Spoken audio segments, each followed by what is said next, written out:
right, hello again. Back on the farm. So it's been cold, it's snowy, icy, not much going on the farm. I have been procrastinating the pig shelter that I got to get done, so I'll probably have to stop. I got to get that done within the next week. So anyways, I figured I'd do one more quick gun video since there's not much else to do. So I've been doing a lot of woodworking and shooting. So today I want to compare the Springfield XDM Elite 10mm and the Sig Sauer P320 XTEN 10mm. So this is not the infamous P320 9mm that a lot of you have been hearing about on the news with the uncommanded firings. The Sig, to my knowledge, hasn't had any issues with the 10mm. Both of these are fairly new. I've had them for a while, but I haven't really broken them in. Only 100 rounds through each of them. The reason I'm out here today is because I have to sight in. I have to zero the red dot optic that I put on there. I put a Vortex Defender ST on both of them, both the same sight. This is an enclosed aperture, which means you have that second window back here. That will keep debris out. It's purged with gas, so hopefully no condensation builds up inside. Talk to people every day about, do you get an open aperture or a closed aperture? I'm big on open aperture for concealed carry. I've never had an issue with lint or anything getting down in there and creating a blockage where I can't see the reticle. But for hunting, especially where I hunt up in the brush, the open apertures will get filled with debris from going through the trees. So therefore I went with closed aperture for both of these 10 mils, since these are my woods guns. I take them hunting, hiking, when I go on my quad, his and hers, I guess. One for each of us. Wear them in the chest, Gunfighters Inc. Kenai chest holster is what I wear them in. Both great guns. This one so far has really impressed me. We sell a ton of 10 mils at the gun store I work at. Very popular up here in North Idaho.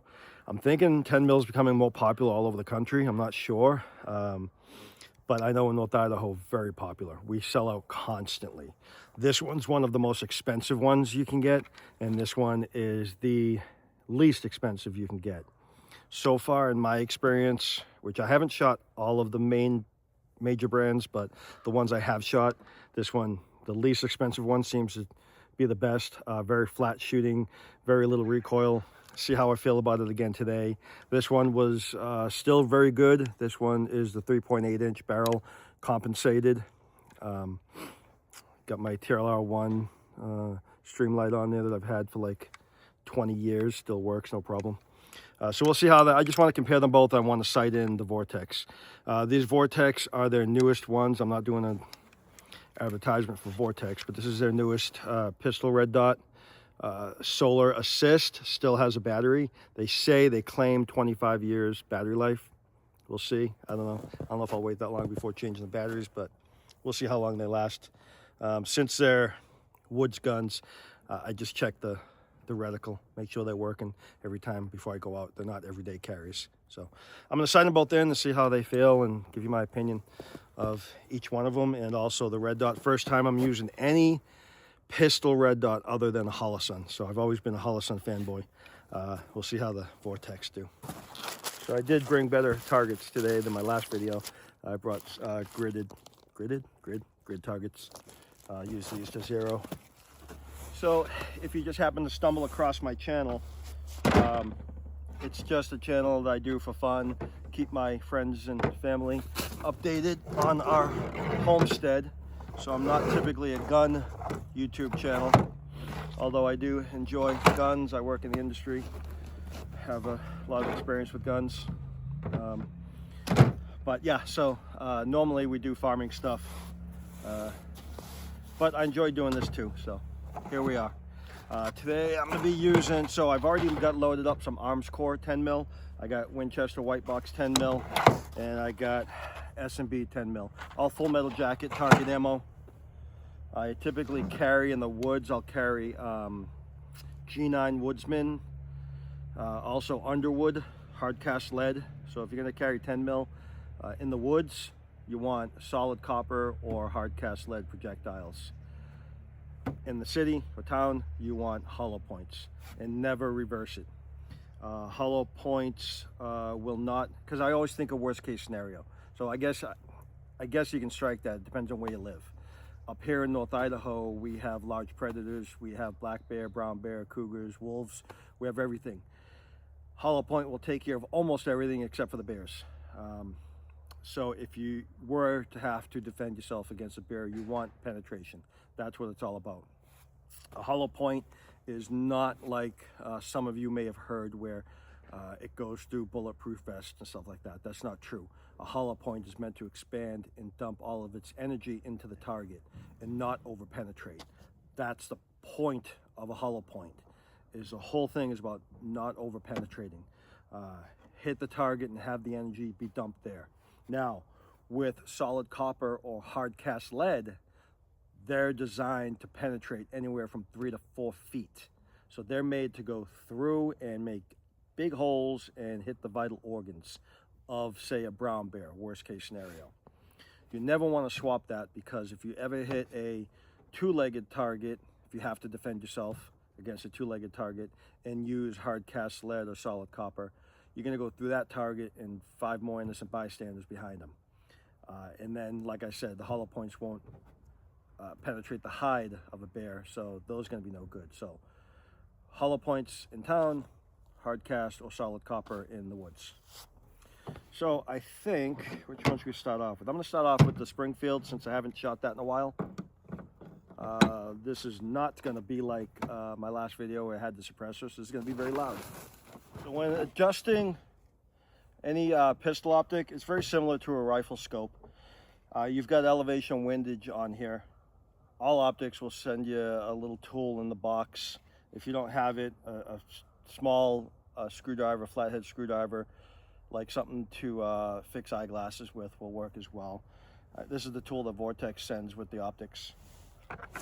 And then it's just elevation and windage, just like any other optic or scope you would be mounting, or zeroing rather.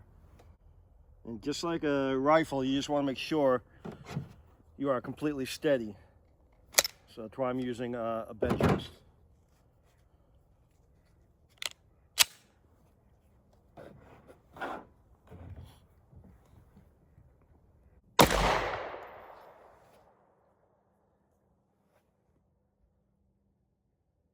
Yeah, 10s are definitely loud. I have these electronic, the Walker's electronic headphones, so that I can hear people talking. But same thing I had to do last time when I was shooting the 10. I have to turn them off so I don't have the microphone on, because even with the earmuffs on, it's still too loud. For me anyways.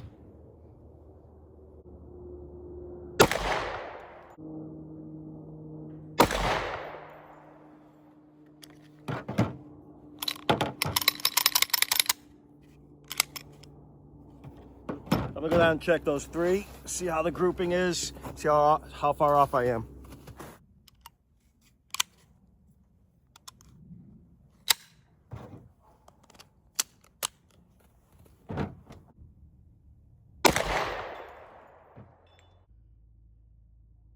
So 10 mil's no joke. I just broke off. I know I only have one camera, so I can't film the gun and the target, but I'm shooting at, I'll show you later, I'm shooting at a paper target, and behind it are my steel targets, and I just hit a bolt on my steel target and broke it. So the steel target's hanging. So it'll break, 10 mil will break bolts. It's a strong round.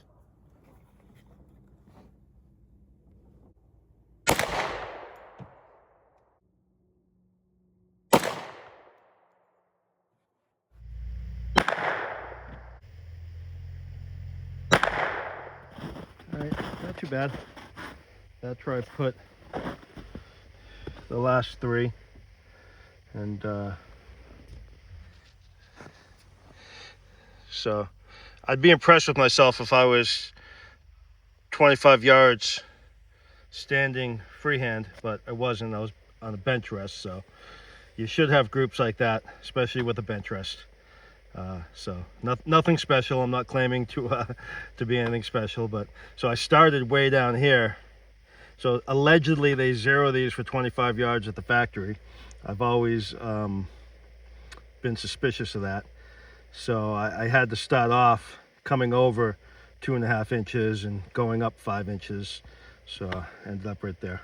So not bad. That's a Springfield XDM Elite. So now let's do the Sig X10. That is much snappier. That is much, much snappier than the Springfield.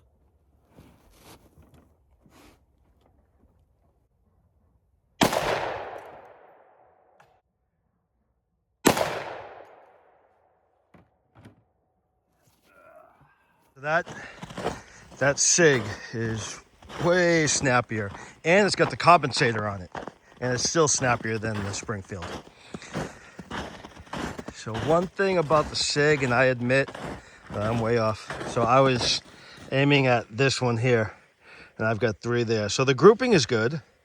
I just got to bring it way the heck over.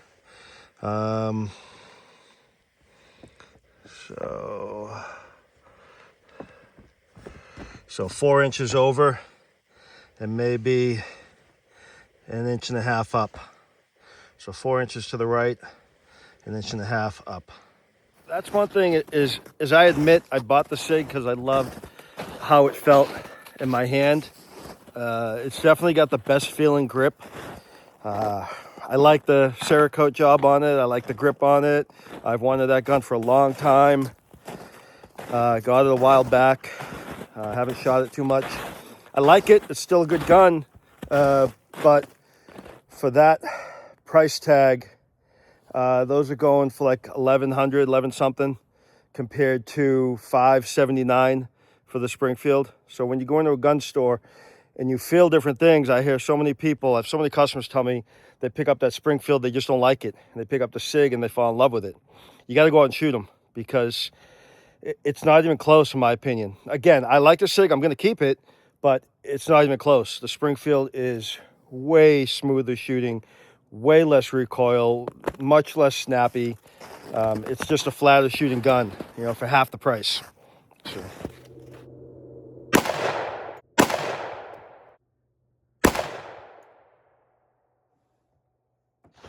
All right, I'm pretty confident with how I sighted them in. These are my last 2 shots with the Sig. So right on, you can't ask for better than that. And these were the last 3 shots with the Springfield. So both really good guns, both very accurate. I'm out at 25 yards. You can zero anywhere from 15 to 25. So 15 to 20 is probably pretty good. Any further than that, I can't see any further than that. That's why I got red dots on them all. So the accuracy is good with both. Expected that. They're both really good guns. Definitely way more of a kick with the Sig. You definitely feel like you're shooting a 10 mil. So for anyone who's a little shy of recoil, if you're buying one for your wife, your daughter, just keep that in mind. I haven't shot the FN 510 and I haven't shot the Smith & Wesson. So I've shot these 2. I've shot a Fusion Arms 1911 chambered in 10. I can't remember what else. So of all the ones I've shot, Springfield, far and above, not even close. And it's the cheapest one, money-wise. So if you're looking for a woods gun just to go in the woods, it's just a tool. You're not going to carry it every day. I wouldn't recommend carrying the 10 every day anyways. It's heavy. It's like a boat anchor on your hip. But if you're just looking for a tool, the Springfield is an excellent gun. Sig is too. If you just fell in love with that grip and you love it, great. But so these are my targets from behind. Blew the bolt off of, blew the whole chain off of that one, and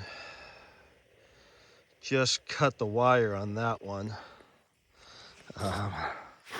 So I gotta fix those. The higher caliber rounds seem to run amok on my targets.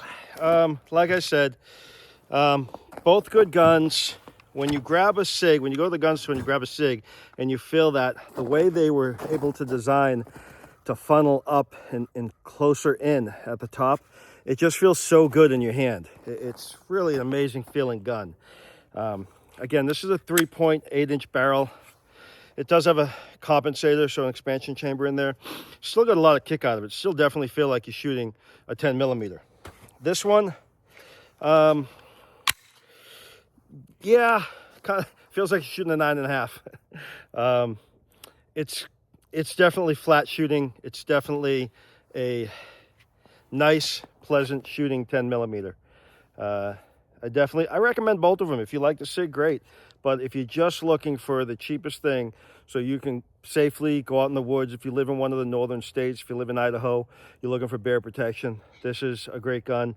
Like I said, admittedly, I just love the way that feels in my hand. I love the Cerakoting on that, the green topo.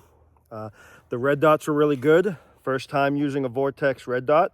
I like that. I got a couple of Vortex rifle scopes. These are my first pistol optics by Vortex. So, if you're a gun enthusiast, then you've probably heard about the whole mess that's going on with Sig Sauer the past couple of years. And I'm not going to get into the 320 9mm. I'm not going to get into all that controversy, but I've heard nothing but terrible things about their customer service. I've never had to use it, so I can't say from experience, okay? I can tell you from both listening to customers and dealing with the Springfield Armory rep, that's a great company. I mean, they warranty it for life, 100%. If there's any issues with it, they go through the whole gun. I've heard customers tell me they sent it back for something minor, like, for example, maybe the mag release broke. And they send it back with, oh, hey, we sent you a match grade barrel. We put new sights on it for you. You know, they go above and beyond. I'm not criticizing Sig Sauer's customer service because I have no experience. I've never used it. But the times we've had to use our rep to get something done with Springfield Armory, they're an amazing company, really good. Good customer service. And then again with the Vortex. So like I tell people, I love all my Holosons. I've heard one negative thing about their customer service, but I've never had to use it because none of my Holosons have ever broke. So that's pretty good. Vortex, their warranty is second to none. It's lifetime, no questions asked warranty. Doesn't matter how it breaks. If it's broken, you call them, you tell them it's broken. They're not going to ask you how it broke. Whether you ran it over in your truck, whether you missed your target and you threw it to the ground, I'm not saying you should do that, but I've heard nothing but great things, both from our rep and from customers that have used the warranty. They say it's absolutely fantastic. It lives up to the reputation.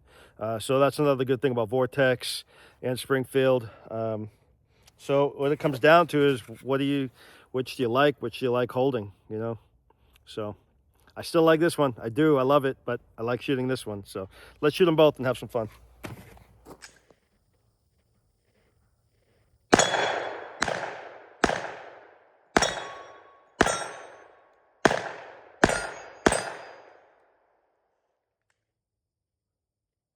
So when I'm pulling the slide to release it, it's not releasing. I had that problem the first time I shot it, and I have a friend at work that had the same problem.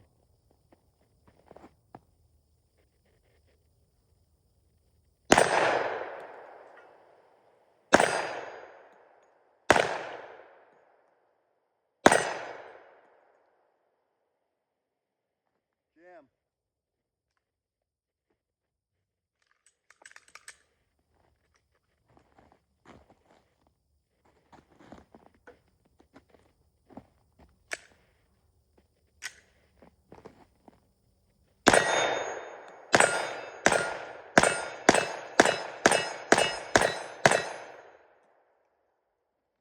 Wasn't too promising. That was two malfunctions right there. Not good. And one magazine. Yeah, that was one magazine.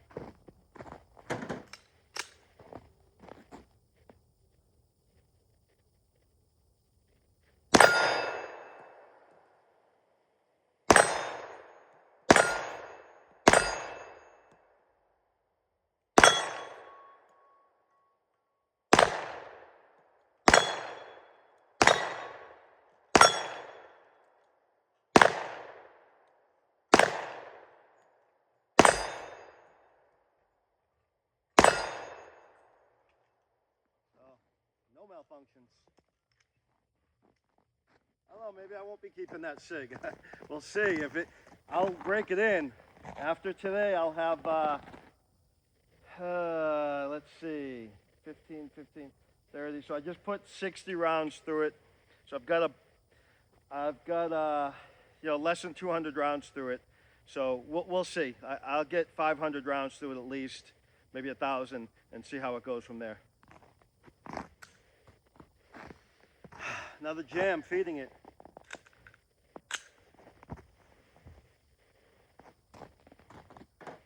So that's 2 failures to feed. Okay,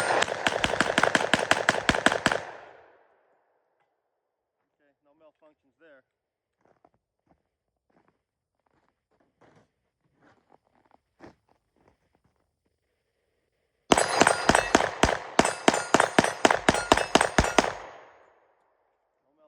There. I'm actually going to focus on the Sig for the rest of the time I'm out here. I don't have too many rounds left. I got like only 30 rounds left. I'm going to shoot them all through the Sig. I want to break that thing in. I already know the Springfield works. So one thing I will say is it may not be the gun itself. It might be the magazines. So brand new magazines. It came with 3. I bought an extra one, a pre-owned one. That one mag is probably all broken in. Typically when I buy a new gun, I'll load up the mags all the way to capacity and just leave them in the safe to break in those springs a bit. And I've never had a problem leaving magazines loaded. I have left AR magazines loaded for years and years and then pulled them out and shot them. No issues with the spring. I've never had an issue with any of my springs. But when I do get new magazines, I like to load them and leave them and break that spring in a bit. So like I said, I'll use all these magazines in rotation and try to get them all broken in. That way I give the gun a fair shot, make sure it's see if it's the gun or the mags. So far the failure to feed is most likely the mags.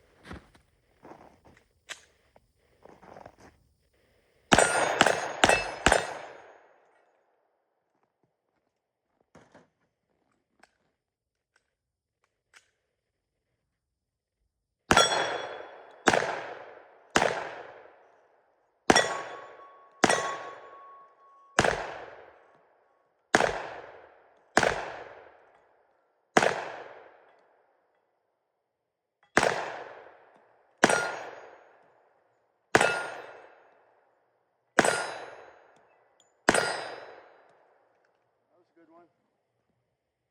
And that was a brand new magazine, no problems.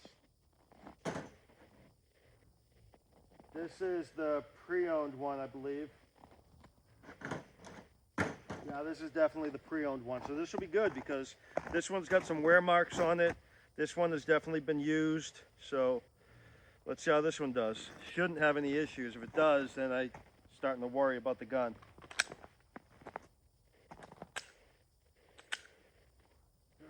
Still not seating all the way, feeding up the ramp. So that's an issue.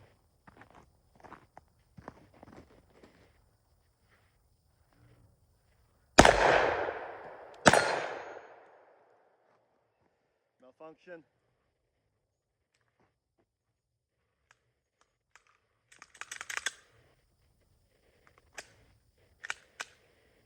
Failure to feed.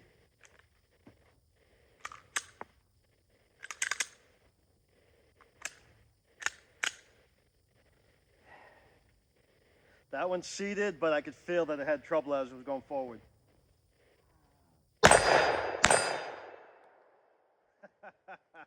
Malfunction. So I've got a couple of rounds left. I'm gonna shoot in a different magazine and see if this is just a bad magazine, the pre-owned one that I bought. Also, something else to take into consideration is it is Cerakoted. So when that happens, they always Cerakote under the rails here, and that creates a problem because you're building up a thickness, so you're interfering with the tolerance. So even though the Cerakote is, you know, we're talking microscopic measurements here, but it's still interfering with the tolerance of the gun. So again, I will give it time to break in and see how it goes. So far, it's disheartening. We'll see how long. Oh, and I still got a malfunction in there.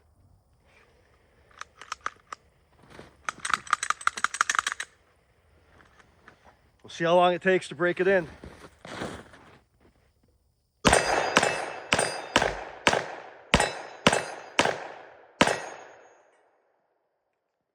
Well, that was one of the new mags, and no issues.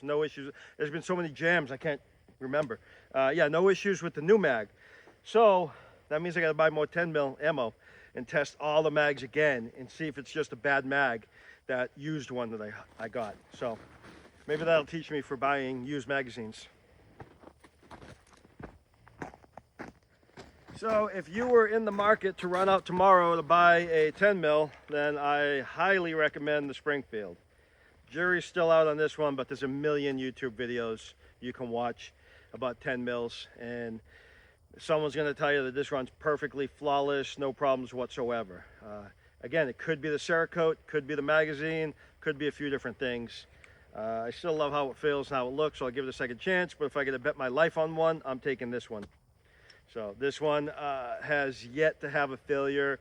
So I've probably got about, between today and last time, I probably got about 200 rounds through it now, 200 to 300 rounds, and yet to have a failure with the Springfield. Phenomenal gun. So thanks for watching. We'll be back to farming videos, I promise.